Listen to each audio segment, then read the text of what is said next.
Талап қыл артық білуге, артық білім кітапта, ерінбей оқып көруге демекші. Зейін оқырмандар кітап клубының алғашқы танысу және бұйырса алдағы 7 айда оқылатын кітаптар тізімін жоспарлау кездесуі керемет өтті. Кітап оқуды ерікті әдетке айналдырамын, жан жақты дамимын деп жұмыс басты әпке сіңлеріміз, студент қыздар, тіпті көп балалы аналар да белсенділік танытты.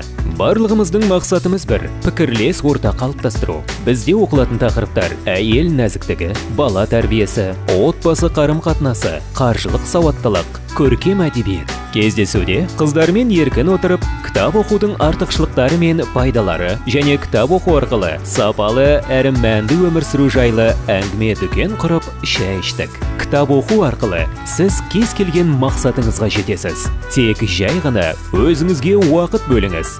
Біз сізді біздің ортада күтеміз.